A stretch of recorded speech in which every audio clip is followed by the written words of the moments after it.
Before the season even kicks off, soccer fans are already making predictions. Who wins the league? Who qualifies for Europe? And who's lifting the trophy at season's end? On Kalshi, America's #1 prediction market platform, you're trading against peers in a live market, meaning there's no house. And as the probability changes, you can buy in and out of your position. For a limited time, download the Kalshi app and use code CUP26 to get $10 when you trade 10. KALSHI, Kalshi. Trade the beautiful game. 18 plus only. Restrictions and eligibility requirements apply. Event contract trading involves risk and may not be suitable for all investors. Prices, values, and available markets may differ from those mentioned. For more information, see kalshi.com/regulatory. This episode is brought to you by PayPal. You had plans for the last days of summer. And back-to-school shopping has its own plans. School supplies, dorm essentials, your list doesn't stop. Neither does the spending. But when you pay in full with PayPal, you can pay over time. No interest, no fees. Check out with PayPal and get back to summer. Subject to approval. Learn more at paypal.com/payinfor. PayPal Inc. NMLS 910457. Pros, find the right flooring for the job in Lowe's newly redesigned flooring showroom. Shop our expanded assortment of trusted brands and get up to 35% off style selections, Stainmaster, and Stainmaster Pet Protect Special Order Carpet. And while you're here, save $100 on a DeWalt 20-volt max 6-amp-hour 2-pack of batteries, now just $179. Get more of what you need faster and save more where it counts from the ground up. Our best lineup is here at Lowe's. Valid through 8/26 while supplies last. Selection varies by location.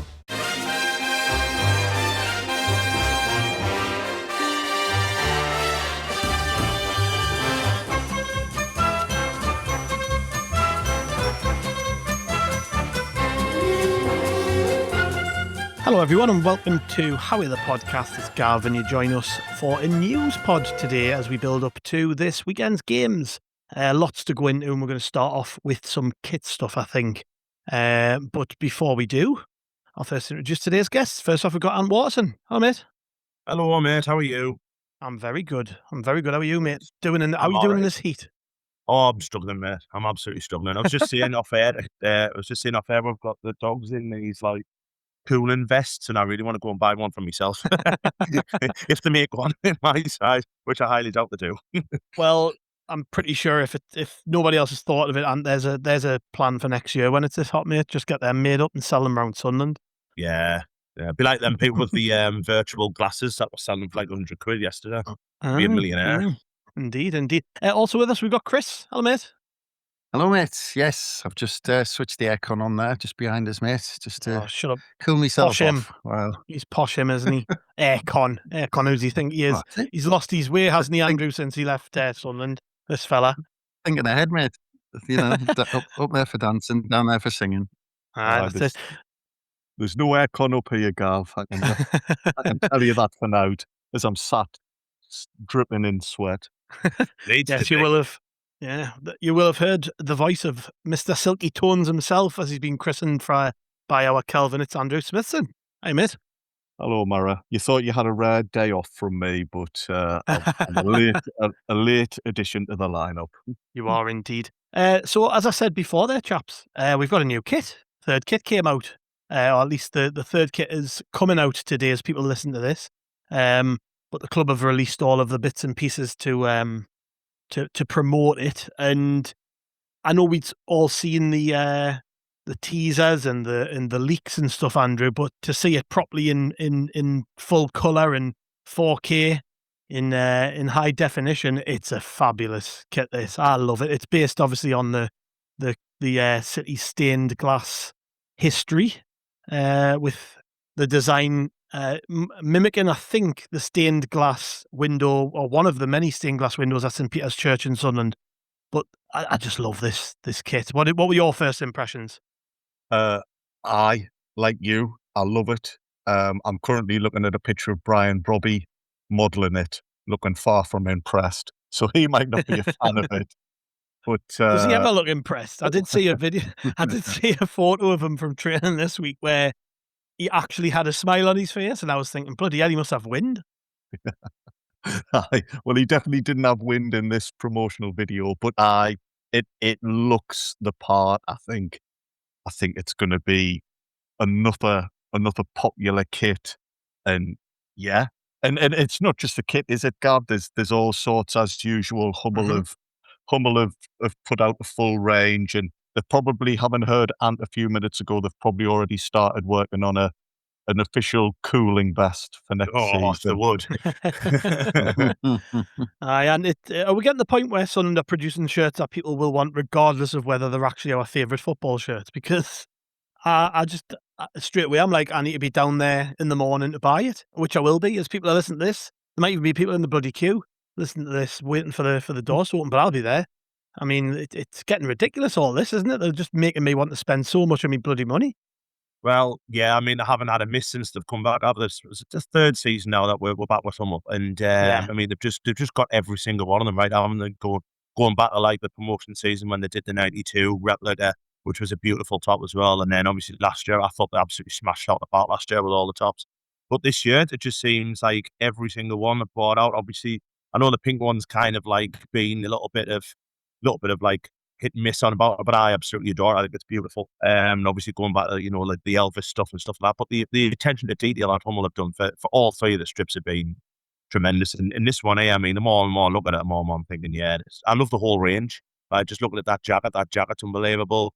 Great to see that they've got some of the lasses players in and involved in it as well, which I think is massive for the club as well. So, but it's a beauty, mate. And if I wasn't at work, I'd be joining him in the queue, I think.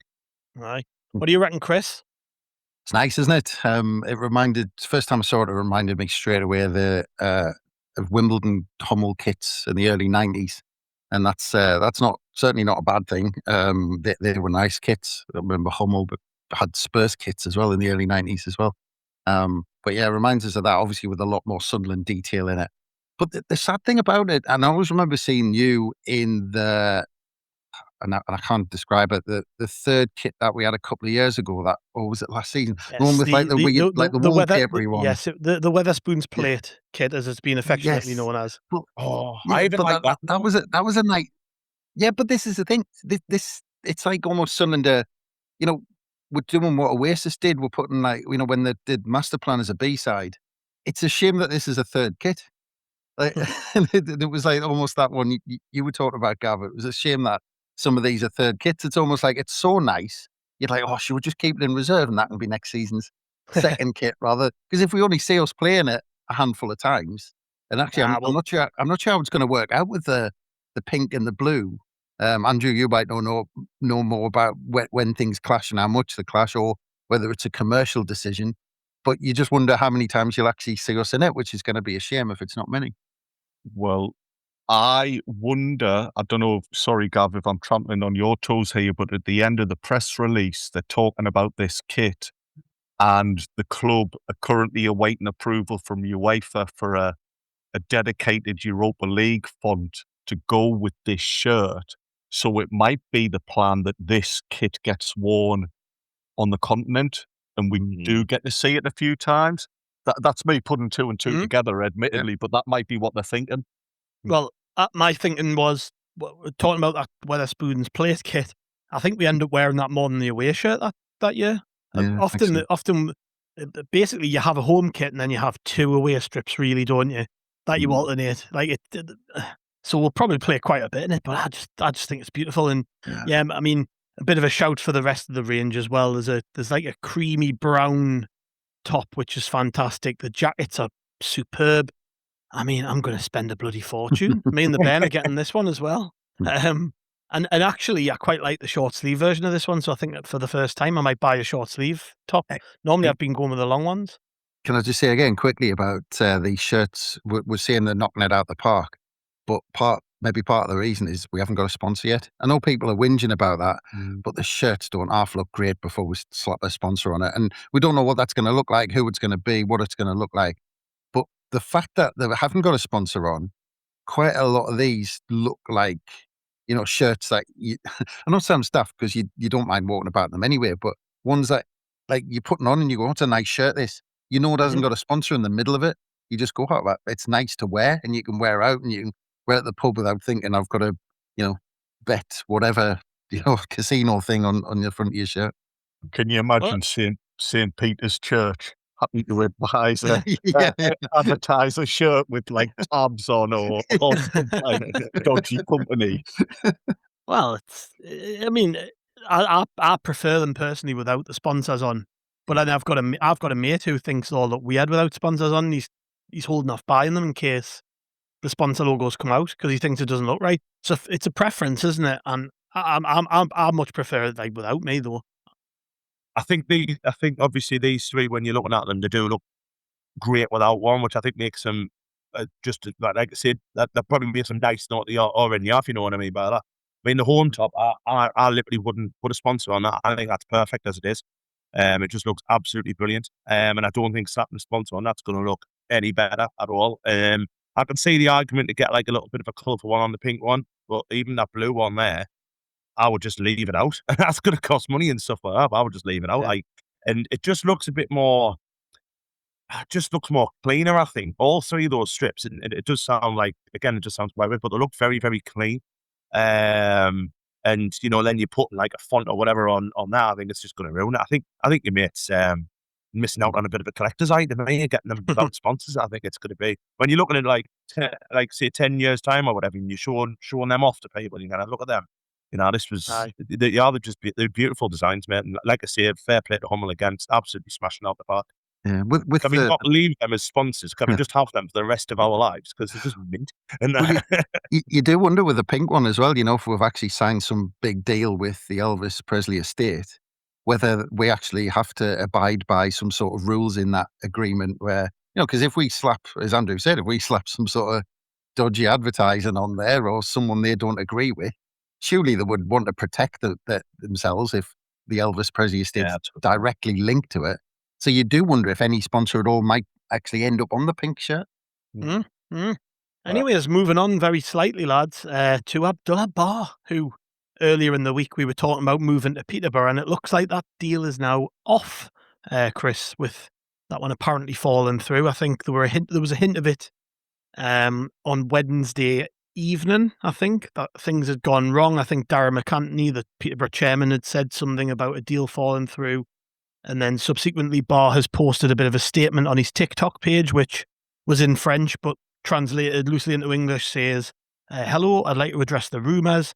Yes, I've seen them. I'm not naive enough to not have seen them. An agreement was reached with the club for me to leave and join Peterborough United. The requests were not met, and it didn't seem right for my group of directors for my career. My future at Sunderland is still awaiting official confirmation, but I can't say much.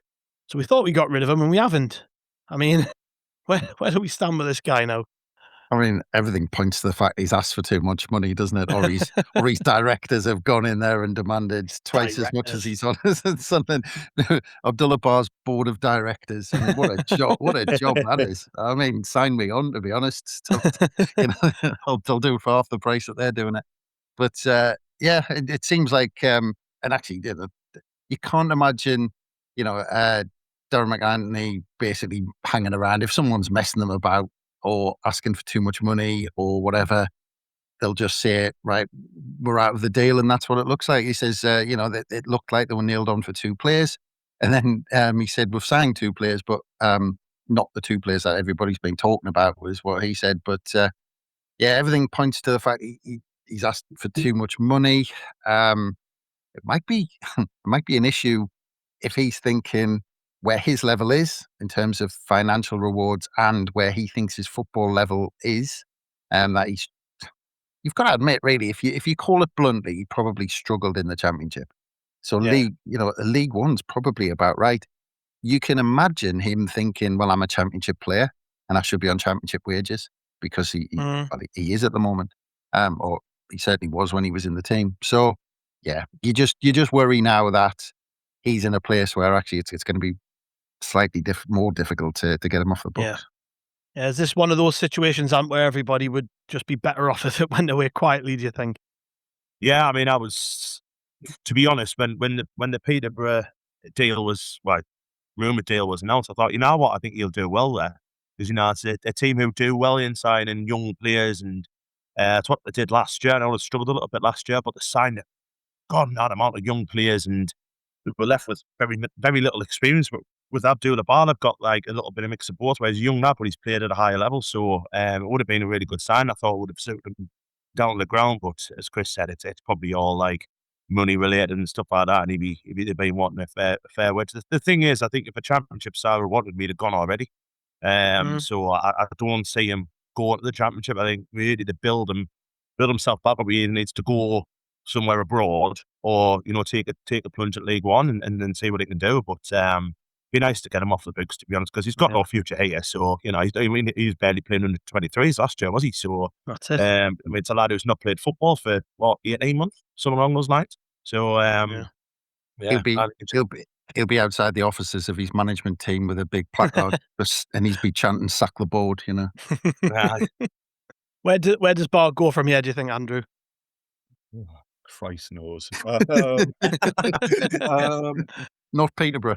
Cheers for that insight, Andrew. Anyways, we'll move on to the next story. Well, it was like Johnny the other day. Asked him about Masuaku. He went, "Who cares?" I went, "All right, let's move on then, Johnny." Well, funnily enough, Chris, I was going to bring us back to that episode. I did warn yous when we were speaking with Johnny and Ian. We shouldn't have released that pod earlier on in the week when we were complaining about Bar, because it might have scuppered the deal and put Peterborough off. Maybe there you go. Maybe it's our fault. He might add to those. What was it, 76 appearances or whatever it was? Aye. That statement there, though. I mean, it might have been lost in translation, but something along the lines of, "My Sunderland future has not been confirmed." Well, it has, because you've not got a future here. He needs to find a club elsewhere. I think he went on loan at Dunkirk. Yeah, he did. And struggled there. And makes a point. He's not even been playing for the reserves or anything. So for his sake, I hope he gets something lined up. And if the move has fallen through because his demands are over the top, then I hope he reevaluates and just gets things moving fairly sharpish. And look, I know we're making lots of assumptions. I know there's lots of assumptions going on here, but if it is about money, because like Anne said, this is a good move for him. If it is about the money and football isn't his highest priority, other teams are going to see that. They're going to see right through it, and they're going to see what's happened here. And again, it just adds to our difficulty in shifting them on. Well, I think isn't there a rule now? I might be wrong on this. Isn't there a rule now where basically if they're not training with you, there's a loophole where they can leave for nout? I've seen something like that. So maybe the club are just happy to give them away. Like I can't imagine we'll be asking for a fee, but it might be related to wages, because you would imagine he'll have had things built into his contract about promotion to the Premier League and everything. So I bet you he's on decent money for a squad player. Yeah, we might have just asked for 10% of any profit they got or something like that. Yeah, and out on a transfer fee. Quite possibly. Can they not put him to work in the ticket office? If he's not signing for anyone, can we not get some use? Bless him. Can we not borrow his directors while they're not busy? Moving on to another young talent from France, hopefully one that's got better prospects than Abdoullah Ba, I guess. Dayann Methalie, somebody who we've been talking about for a number of weeks now, is somebody we thought might be over the line by now, actually, but goalposts keep moving depending on what you read. Toulouse apparently rejected a €33 million, including bonuses, offer from Sunderland last week. Sunderland's still very keen to get a deal done, so as far as we're aware, they're still chatting with his club, although I will note that basically since the rumour came out that they've gone on to sell a number of players for a lot of money, so maybe their financial situation is a lot better than it was when we were first negotiating with them, and this is a bit of a game of chess or whatever. But I mean, are you confident, and that we'll get this deal over the line by the end of the transfer window? Because Reggie Slibberich used the word precise when talking about transfer business last weekend. So it's very obvious that whoever we're targeting, that's who we want. We're not going on about second, third, fourth choices. Like, he's obviously our first choice in that position. Are you confident? Yes, I am. I think it'll. To be honest, I thought he might have been on the trip back from London on Saturday, to be honest, because I know they were quite close then, weren't they? And then it came out that they've obviously rejected the bid, but I think it'll go over the line. I think it's just dotting T's, crossing I's at the minute. There's little things what they want, what we're wanting, and stuff like that. They'll find a loophole, I think, and I think he'll be I think it'll be a player, maybe not bad the season started, but before the transfer window comes to a close. I mean, I've heard a lot of things. It's a lot of money for a lad who may not be first choice, but you look at it, like the investment that's going to be in him, because a lot of journalists are saying that this is like the next French left back. Like they've got like he's massively rated. So I think it's, as you said there, they are going to get who they want, and that's why it's taken such a long time for us to get players, because they're not just going to go, oh wait, he's out the door, we're going to get. And there was a Doig they were rumoured with from Scotland. Like, yeah, that's not going to happen. They're going to get this one over the line. I think I've got a lot of faith in it, and I'm very, very chilled about it, Gav. I'm chilled about the whole transfer thing as it is. I think a lot of people are forgetting that this team finished 7th last season. You know, like beat some good sides. We've qualified for the Europa League, and then people are like going like, hang on, we haven't signed anybody yet. Like, one, we have, because signed money, yeah. But it's like, we're going into a game in 10 days with a very good football side. If anyone's like worried about it, just go and watch the Lens game on Saturday, because we were outstanding. You know what I mean? It's a good football team. I think a lot of people have forgotten about this, and we're getting written off again. You know what I mean? So be it. Let it happen. But for me, just chill, you know, because we've got a good side anyway. I'm more than comfortable with what we've got. And I know we're going to add. Of course we're going to add. They're not daft. They're not stupid, these people who are behind the scenes who are trying to get these players. You know, it's just, I just want everyone to chill out and just, you know, listen to the dulcet tones of Andrew Smithson. You know what I mean? He's shaking his head there. Chris, will he be a Sunderland player by the end of the window, yes or no? What do you think? I'm not as confident as Ant, but I don't think this is from the other side. I think if this doesn't go through, it's going to be our decision, because I think we'll get to a point where Toulouse will just mess us about that little bit too much, I think, and we'll say, right, okay, well, because look, what they're doing, it's clear what they're doing, and it's an auction. They've got a lot of players interested in a very good young fullback who's wanted by a lot of big teams in Europe who've got a lot of money in their pockets, and they're trying to squeeze as much out of this deal as possible, and that's all there is to it. It seems like it's fairly close because it's been going on for that long. From things I'm reading, it seems like that the sticking point is how much are we paying up front rather than in installments or further down the line, or in bonuses if he's successful here and all that sort of stuff. So it seems like it's going to be the same pot of money. It's just how we're paying it. That seems to be the sticking point. So it's fairly close, but I just think at some point, especially with the timing, we'll have a list of players. We haven't. It's very precise, but it's precise in the fact that, you know, if we're looking for a left back, we'll have 3 or 4 with the same profile on a list, and we'll be going in order of who we want. And it's and we'll be working like that. We'll have multiple targets with the same attributes that we look at to play in this team. So I'm not as confident as Ant, but I do feel it'll be our decision if it falls through. But as Ant touched on there, let's not forget we've got Ronaldo, who's a cracking player. So it's not like we've got to throw a young'un in for the start of the season or anything like that. We're in a good place in those terms. But yeah, it probably, and then certainly leading up to the first game, you'd expect us to walk away if they ask for another 5 million just out of thin air. So yeah, I think we'll walk away. This is a good position we're in, though. We're in a position where we can walk away. So yeah, watch your space, I suppose. Just as long as Ronaldo doesn't get injured on Saturday or Orange training. Right. I didn't want to mention that, you know. Yeah. As I said, I mean, he was a good player. You know, let's just pretend. Let's pretend he's definitely available. Okay. But had it been where, you know, we were, you know, obviously without a left back, I think this deal would have been done. I really do. No, man. Luke O'Nien, left back. Brilliant. That was a bit set off, isn't he? But no, I think that they could put Trey Hume there, can't they? You know, we've got Munier who can play right back. We've got Mukiele who can play right back. So they put Hume there. Hume can do it there anyway. So Ronaldo's going to be there. Never mind who's. Well, yeah, that's it. Yeah. But I think had we been, you know, struggling and we not had a left back, then I think this deal would have been done. I think they would have just went, we'll pay it because we're desperate for one. Whereas we're not desperate for one. We're not really desperate for any player, are we? We're not desperate for a position. We're not screaming out for a position yet, are we? Maybe a right winger. But you look what Hume did on Saturday. And Hume brings Mukiele in to play so much on that right-hand side that when you're looking at the players now, like, you're going to be thinking, is anyone on the side, apart from it being, you know, like a big, you know, huge draw player, is any of them going to be starting a week on Saturday? Because you'll have that team, it'll already been intended now with 10 days to go. So it's just like, for gradually, like what Brian Robbie did last year when we signed him like quite late on, and he gradually came at the squad. I think anyone we sign now won't be in that side on a week on Saturday. Well, I must be mistaken then, because all the screenshots some of the lads are sending me from social media seems that we are desperate. Less of that.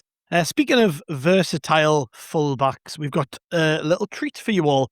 Phil Bardsley has been speaking to Bet Tom on behalf of Roker Report about a number of things, including fullbacks, where he thinks Sunderland will finish this season, how we do in Europe, a little bit on Trey Human there. So enjoy, and then we'll be back after these ads.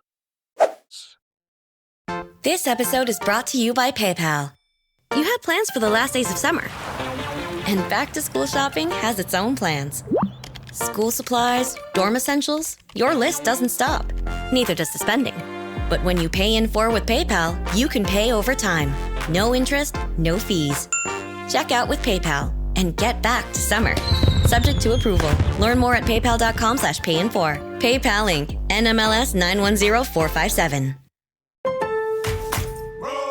Pros, find the right flooring for the job in Lowe's newly redesigned flooring showroom. Shop our expanded assortment of trusted brands and get up to 35% off style selections, Stainmaster, and Stainmaster Pet Protect Special Order Carpet. And while you're here, save $100 on a DeWalt 20-volt max 6-amp-hour 2-pack of batteries, now just $179. Get more of what you need faster and save more where it counts from the ground up. Our best lineup is here at Lowe's. Valid through 8/26 while supplies last. Selection varies by location. This is a Bose moment. You've been there before. Somebody's apartment, small talk that's going nowhere, plastic cup that's almost empty. It's not great. Then someone hits play on a Bose speaker.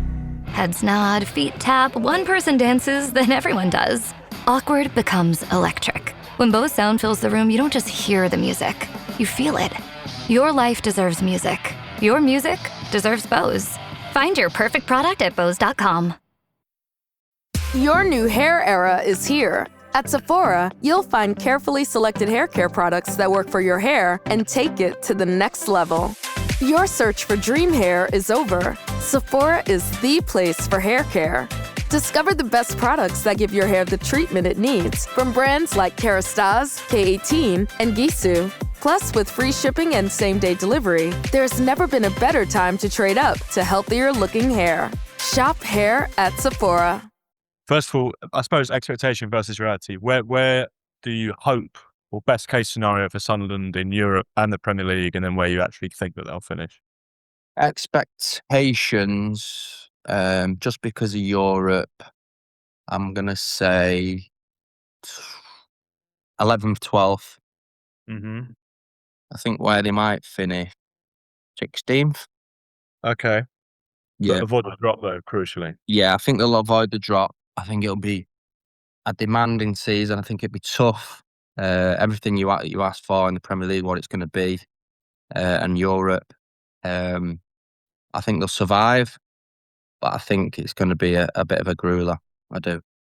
And I hope I'm wrong. I hope they sit comfortably and they're flying high in Europe and they're flying high in the league and on the domestic front. But and I'd love nothing more than that. I've been there. I know how difficult it is. Like I say, we had it at Burnley. We on a thin string. We had a really small squad. It's just them away games and then coming back and playing away again on the Sunday. People might look at it and think, "What you're on about? You're travelling luxury and this." It's just it's not really but it's the mental fatigue of it, knowing that you're travelling again and you're sat around and it takes its toll. Yeah. So what about Europe then? Where do you think they can get to? What would be a situation? Listen, if they have a competitive group stage, I think, it'll totally depend on the draw, won't it? We all know that if the draw's kind to you in these competitions, then you can see yourself manoeuvring through the group stages into the knockout. Obviously, is it the same format as the Champions League? Is it the 8 and then the 8 going to the playoffs, or is it different? I'd imagine so. That's a good question. I think it is. They do that league stage again. Yeah. But to get in the group stage, listen, if they can try and manoeuvre their way into the playoffs, I mean, how great would that be? An extra game in Europe, and like I say, you never know if the draw's really kind to you, and you can you can overcome these challenges. I think, like I said before, the home form will be important, especially league and in Europe. I think obviously not many teams will enjoy coming there, but I say what a great experience for the fans, and hopefully I'll be joining them on a couple of them away days if I can get a ticket. Yeah. From the current squad, which player would you compare yourself to? As in, like, some similarities. Player-wise, I'm not sure player-wise, but personality-wise, probably Xhaka, Mm-hmm. because I know that he obviously standards that he delivers, probably on the training pitch, on the pitch for his team, and I can see he goes a long way off it with the people that work there, and I felt that was a big quality of mine, regardless of who was who or what end of the food chain you was up. I think everyone was on board, and everyone deserved to be treated the same way. And I think you can see he's got a little bit of quality and class around him, the way he does that and looks after people, probably in the training ground at the stadium. And I'd like to say I had similarities in that, so I'd probably say him in that aspect. Yeah. So yeah, probably him. Yeah. Like it. As a former right back yourself, what do you make of Try Hume's development? And talk to me about the transition that he's kind of made into this new role where he's slightly more forward, but lets the overlap come outside of him on that right midfield side. No, it's been brilliant. His transition from the Championship, League One, Championship, and he's going through the football pyramid, and he's performing at the highest level. Whatever level he's been at, he's an international. But I think that sort of suits the way when he plays a little bit narrow in midfield. I think it brings another element of solidness to the midfield. Obviously next to Xhaka as well.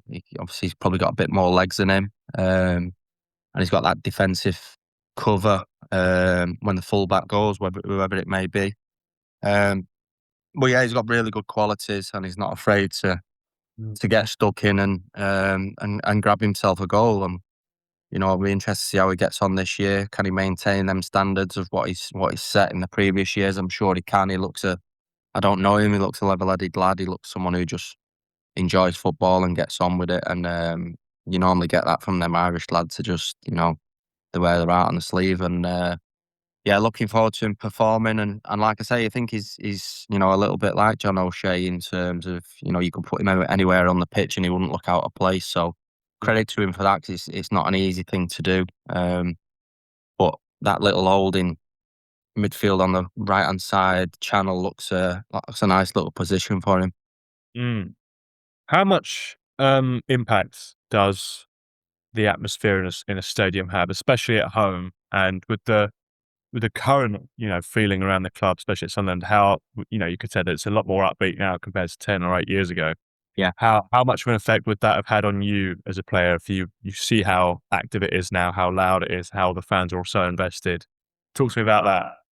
Yeah, well, I've had like both ends of the scale, to be perfectly honest. We've had the greatest of times there, and times where we were going through difficult stages with, managers were struggling, and there's been some really tough moments there where the crowd have really, got on our backs and the players' backs, and rightly so. If you're not performing, that's what you expect. They pay good money to come and watch a team play good football on a weekend, and when you're not delivering that, you need to be prepared to get a bit of criticism. We certainly done that. It's certainly not nice place to play football when things are not going well. But when they are going well, I mean, I don't think there's many places better than that. And the anthem, Elvis and all that stuff coming out, winning a game, and with that song on, "What the Old Wise Men," and yeah, it's pretty special, to be honest. Pretty special, and they should be proud of themselves, because not a lot of grounds and teams can generate that sort of volume around the country. So yeah, they should be proud of what they deliver, and they should continue to support the team, because what they're delivering at the minute, the team is absolutely outstanding. And yeah, I'm sure they've got many good days to look forward to, especially with this little European campaign. I'm sure they'll drink wherever they go dry, and have a jolly good time. And you'll be there with them. I'll try my best if I can get a ticket. Yeah. Who out of Hume, Mukiele, and Meunier would you have as your first choice right back if you were head coach, and why? Mukiele, I think, just because obviously last year what he's done. Obviously Meunier's got great experience, and I think Trey Hume will probably play a little bit in front of that. So I think it'd probably be obviously it's out of 3, but I think it'd be out of the 2. But probably from the team from last year, I don't think there'd be much change at the minute. I think it's only right that you give the lads another opportunity to keep doing what they're doing. His standards might go to a new level knowing Meunier's coming. You know, the competition. We're natural athletes. We thrive on competition, and when someone comes in to try and take your spot, normally your standards go up. You know, a little bit. So it'd be interesting to see that one. But like I said, you've got great competition in that position, and it'd be nice to see the same sort of probably on the left hand side as well. But yeah, let's see. It's like I say, it's still early doors in the window. These areas where I'm sure he's looking to address, because the previous season the recruitment was second to none, so you can't fault him on that front. You just like to probably see him integrate into the squad before the season starts. And welcome back to Howie the Podcast. And Andrew, I'm going to come to you on this one because you vaguely mentioned it earlier. They're the ticketing chaos which has gone on at the Stadium of Light this week. Andrew gets a good one.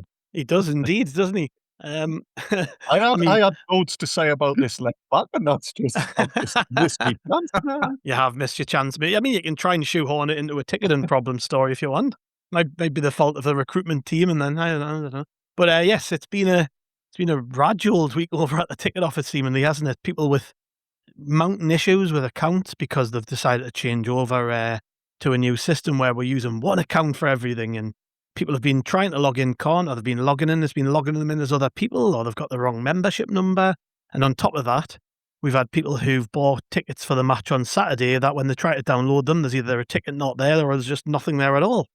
And the queues have been going around the block at the Stadium of Light. I mean, the ticket office was closed rather bizarrely on Wednesday, which I imagine meant that on Thursday it was a lot busier than it needed to be. But just to come to you on all of that, mate, it's frustrating when you say it, isn't it? Because it just makes you so disappointed that we just don't seem to be as buttoned up on these sort of problems. And the bit that gets to me, and I don't know if you agree with me on this, it's when I see people clearly distressed about it and feeling helpless because there's no obvious way to get help immediately.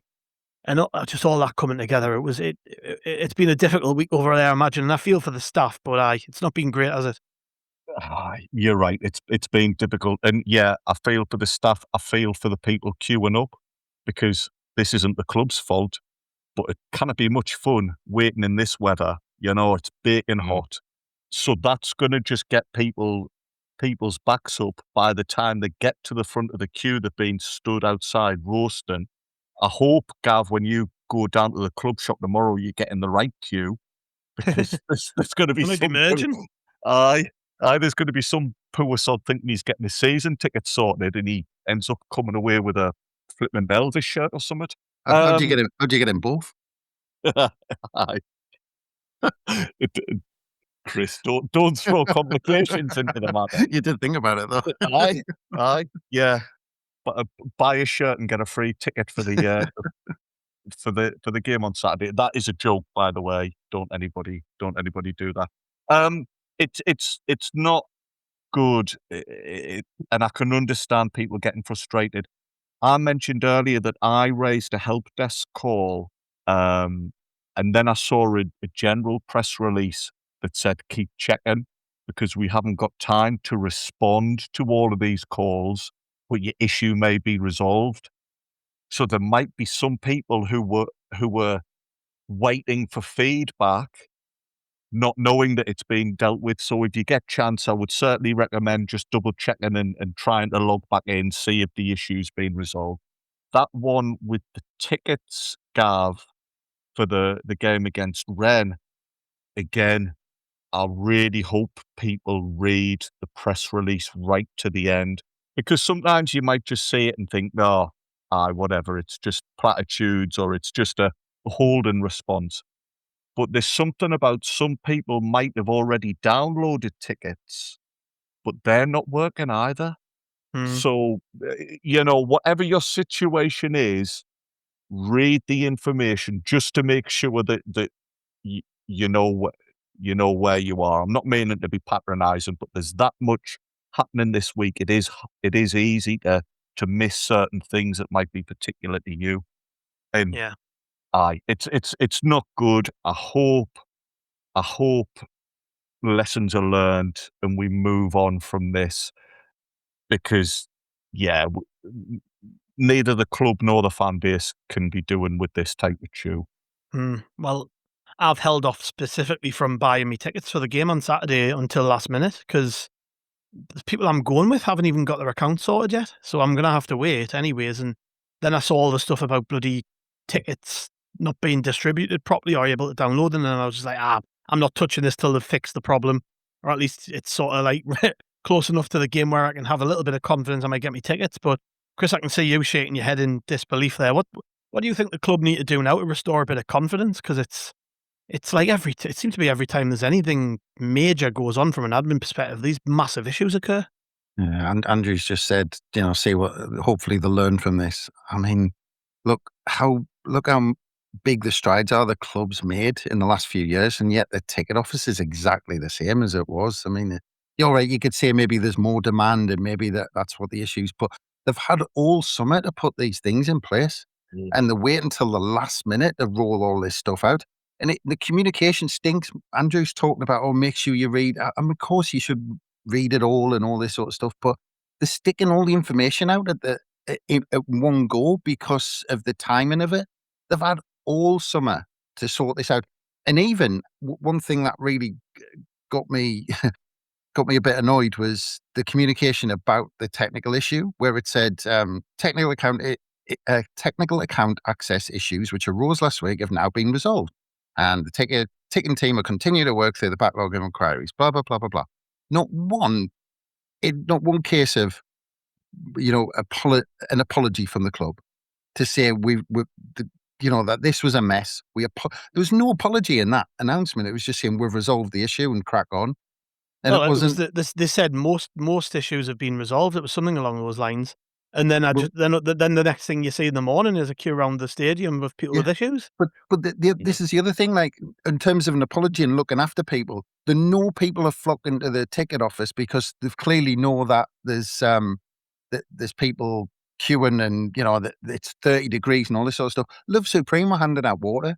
I mean, surely the club can identify that there's a problem and go, I tell you what, one of you go to the, can't remember which one's at Roker Retail Park now, the big Tesco's there. Is it Tesco's? Go and get a big crate of water, bring it back for everyone, get some snacks and all this sort of stuff for people, because they're here because it's our fault. It's not that they're not kind of here because it's like we're in the Europa League final and it's queue up for your tickets and first come, first serve. It's here because there's the queuing in the heat because of us, because we've been useless. It just really annoys me. There's a fellow that I work with, and I'm not going to say his name because I haven't asked him if I can use his name, but he's saying that he's a family of 4, and he's saying he's managed to sort out 3 of them in terms of like season cards and things like that. And he's saying he's just having a nightmare because he's in exile as well, can't get in touch at all on the phone, but he's not able to drive hours to get to the ticket office and queue up. So he's got zero way of getting in touch with somebody just to say, I've got this problem and I need it sorting for the start of the season and I can't buy any other tickets. So he's like you, Gav, can't get to the friendly because he hasn't got account sorted, hasn't got things to the start of the season. It's crazy how people are in this mess. And then when you look at it, they prioritized taking your money for the membership. They open that, no bother. Or you could pay your money and become a member and all this sort of stuff. All that works slickly. But suddenly when people are trying to sort out making sure they're next to each other or getting tickets for an actual game, they're screwing it up and they haven't got the resources to sort it out. And on top of that, I think the biggest thing is that there's no apology and they're not looking after people. So honestly, I just think all round absolutely stinks and they've made a complete hash of it. The other thing as well is that there's this thing, obviously Burwell's just come in.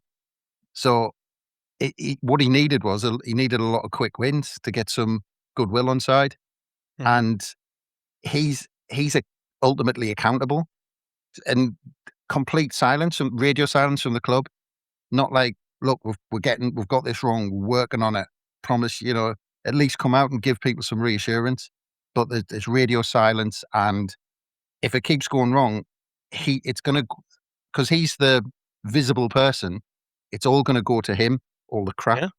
And he's got to sort it out at some level, or at least get people who work for him to sort it out, because, like I said, the whole thing's just a mess at the minute. Yeah. And just quickly coming to you on all of this sort of thing, you're like me and Andrew, yeah, we're all season card holders, so we pay our money. I know I'm going to have my ticket for the opening game of the season. I don't expect any problems, but like loads of people who are in the same boat as us, who aren't expecting any problems, have got bloody problems. And it's just, it's all right, the club saying, yeah, we've worked through all these and we're getting through all the problems, but surely a bit of warning to people would have been handy. Like, by the way, we expect problems with this. Here's the support. Here's what we can do for you. We're gonna keep the ticket office open later. We're gonna have it open on the Wednesday when it's normally closed. We're expecting your issues to be resolved in this amount of time. Like, set some expectations. Give people the assurance that this is going to go as smoothly as possible. And if it doesn't, this is how you deal with it. And unfortunately, that just hasn't been the case. And the sort of statement that went out on Wednesday evening felt like a bit of a reaction to the backlash they were getting rather than a well thought out plan. And it was actually information they probably should have released right at the beginning. And just, I will come to you on this, but again, to point back to the meeting me and Andrew were at when they were talking through all the changes that were coming, they were told, get your comms right, get your communication spot on so everybody understands what's going on. And it just feels like another misstep for me that they've got this wrong. And as Andrew rightly said, they've got to learn from it. You've got to hope they bloody do. What you think about all the ticketing issues that we have had in the past as well, and what we were going to learn from that. I mean, there was the issue with the renewals, wasn't there? Even as far as this year, where certainly I had an issue where I was paying more than what I should have done because they didn't realise that I'd moved seats. So I've been like a season ticket holder for God knows how long, from that Rural Park days. Sat with my dad. My dad used to buy my season ticket for us, and I paid him back because it was just easy for him to do it on his account. It was so easy to do. And then when he stopped going, I moved seats to sit with my cousin and my mate, and then they were like, "Oh no, you haven't been," basically calling us unloyal. And I was like, "Well, hang on a minute." I've been coming here since it opened. I've been season ticket holder since it opened. So it felt a little than I had to, go all the way down to the ticket office. It got sorted. Don't get us wrong. It got sorted, and the lad who did it was brilliant. Got to be honest, he was absolutely fantastic. But it's just time after time after time, isn't it? Where I think we had the issue with the season cards when they first did that system and all the and then they had the problem with the machines because the machines wouldn't work the first day of the season, wouldn't it? And I think they'd said come early and you can get a free pint because we're expecting problems. It's like it's what Chris said before. It might have been Andrew. Sorry, you've got 3 months from the end of the season to the start of this season to get it right. It's not just odd. It can't have just come upon them and say, hey, hang on a minute, the season starts in 2 weeks or whatever. We need to get this sorted out. And I feel so sorry for those people who do have the issues and they're sat outside the steam light or whatever in 30-odd degree heat. And it's so warm today. It's so hot. And I'm barely ventured outside, you know what I mean? I like being hot, but I didn't like being this hot. And for people who have had to queue up for that for something that wasn't their fault, as Chris said, like it's not good enough. And like I say, it just seems that no matter how far we've come on the pitch, even off the pitch, with some of the decisions that we made off the pitch, the ticket office seems to be the one stumbling block where we just can't get it right. And like you're right though, it's got to improve. It's got to be better. Be better, Sunderland, be better, because they'll end up where people just can't sod it. You know what I mean? And then you're back at square one, aren't you? Mm. I've got to admit, you lost us there when you started saying you like it warm but not that warm. I was just thinking of Peter Kay stand-up routines. Yeah. See Chris nodding. I was laughing. There's not many more pure English sentences than that, is there? Yeah. No. It's too hot. I like it warm, but I don't like it this warm.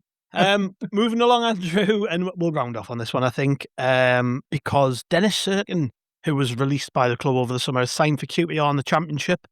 I I'm over the moon that he's found himself a club. He seems to be in a part of the world where he's comfortable. And the only thing I honestly think he's a Premier League left back in waiting, and maybe the reason he's ended up at QPR is because of maybe his injury history. Because I think ability-wise, he's got everything to be a Premier League fullback. He proved it in games last season for Sunderland. He was fantastic when he did come into the team. So what do you make of this move to QPR from? First of all, I wish him a lot of luck. You know, got a lot of time and respect for the lad. I did personally think that QPR were a little bit lower down the chain than he would have gone to. So from their point of view, they've got hold of a cracking player. Injuries might well have been one of the reasons, but I don't know, just knowing or thinking we know the type of person Cirkin is, football's really important to him, but I think his private life, his home life is also important to him. Perhaps it's purely the fact that QPR are in London and he felt as if he needed to go back to roughly the area where he grew up. Maybe he's still got family or friends or sentimental reasons to be down there. Because, yeah, on paper, he could be doing better than QPR. Without wanting to be rude, like you, Gav, I think he could have easily been in the Premier League. I would have been more than happy if he'd stayed with us, to be honest. Yeah. So yeah, it's not just footballing ability that has played a part in where he's ended up, I think. But talking about left backs, that gives us a perfect opportunity to go back to this lad. Andrew? No, the only thing I was going to say about this lad from France is Sunderland like to find value in players and sell them on. Fullbacks usually don't go for big money. So I can fully understand why Sunderland don't want to add on a couple of million here and there, because they might be thinking, well, that is impacting our future potential profits, and it might not look good on the books. Because look at Cirkin, we've had to let Cirkin go for free, sadly. Had he gone last season, we might have been able to sell him for a little bit of money. So every move has financial consequences, whether they're obvious or not. I hope this lad comes in because I like the sound of him, and I hope Cirkin does well and is settled at QPR and finds his love for the game and gets fit again, because he sounded a bit like this lad we're linked with, like an attacking player who's good going forward. And some of the memories Cirkin gave us were fantastic, and it would be lovely to see him enjoying himself and making the most of his talents. Yeah, what do you make of that and that move to QPR? I think it's, like I say, it's probably, well, it depends how ambitious QPR are, because I've seen some of they've got some decent players, but they seem to be a club where sort of injury prone, low end Premier League players seem to end up. I saw they've got I think Tariq Lamptey as well plays right back for them now. He's another player who I think was at Chelsea and Brighton and stuff, who for one reason or another he's just had problems and ended up at QPR. And I think they've signed Glenn Kamara, who played a little bit in the Premier League, I think, for Leeds, and played for Rangers. So they've done some decent business over the summer, but maybe they're being ambitious. I don't know. Maybe there's something we don't know about QPR, and they're gonna smash the championship next season. But what do you reckon? I don't think they'll smash the championship, Gav. I've got to be honest. Looking at the squad, You look at West Ham and Wolves.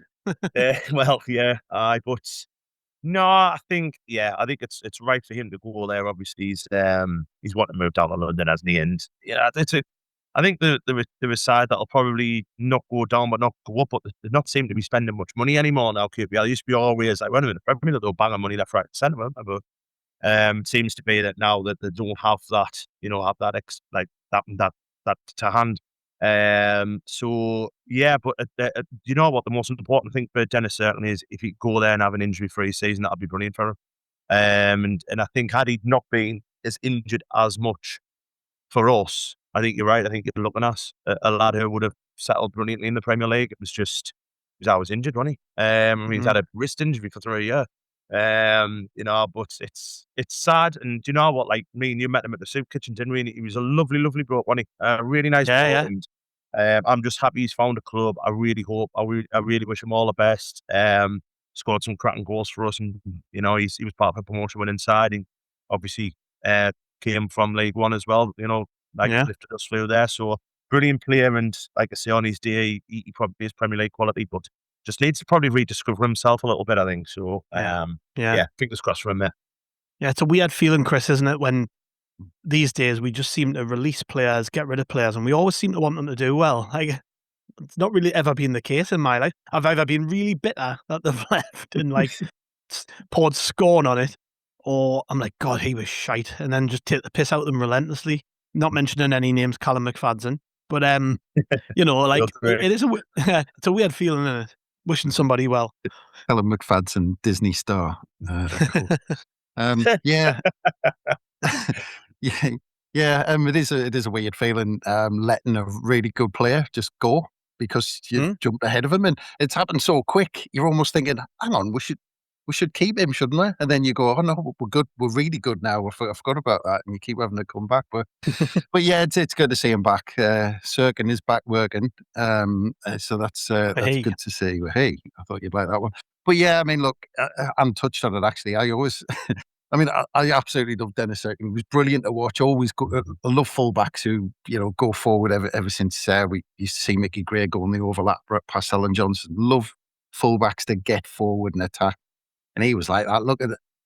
And I've had a complete brain fart. Was it the goal where he picked the ball up, he intercepted in his own half and ran? Coventry. I was going to say Coventry, but I had QPR in my head.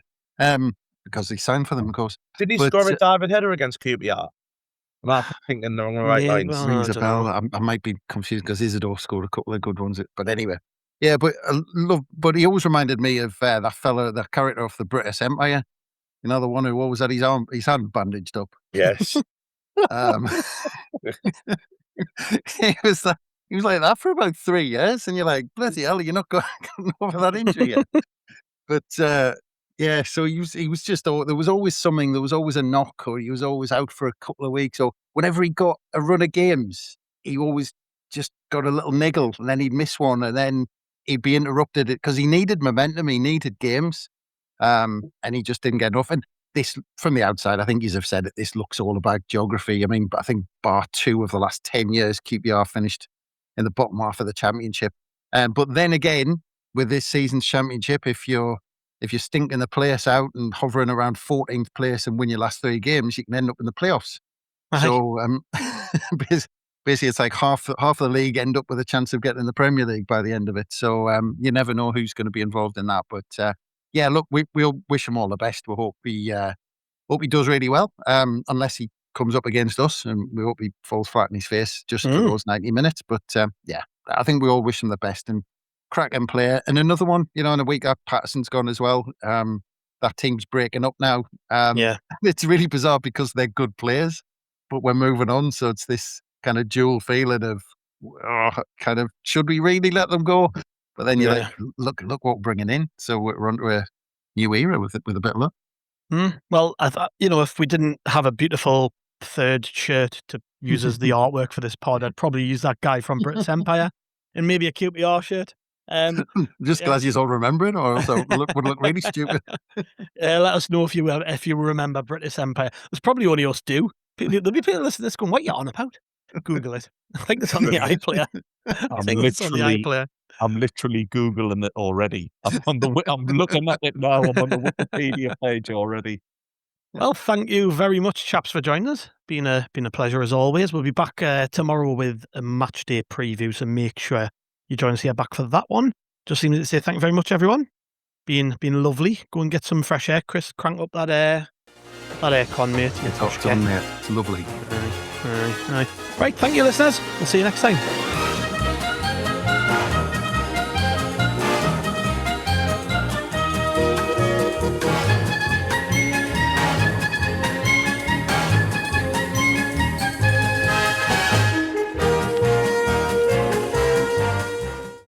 NFL football season is here, which means when you switch to Verizon, it feels like...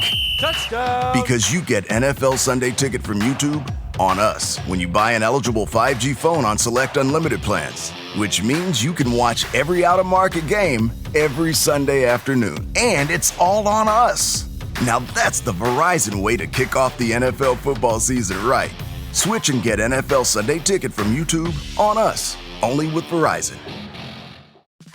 Hey, I'm running out to drop off a stack of letters and packages. Need anything shipped while I'm gone? Save the gas. Stamps.com lets you print postage and schedule pickups right from your desk. Sync your contacts into the address book, get detailed accounting insights, and get notified the moment your certified mail is delivered. All from my desk? All from your desk. Join the 4 million businesses using Stamps.com right now with code PODCAST and get your free welcome gift. Stamps.com, code PODCAST. Taxes and fees apply.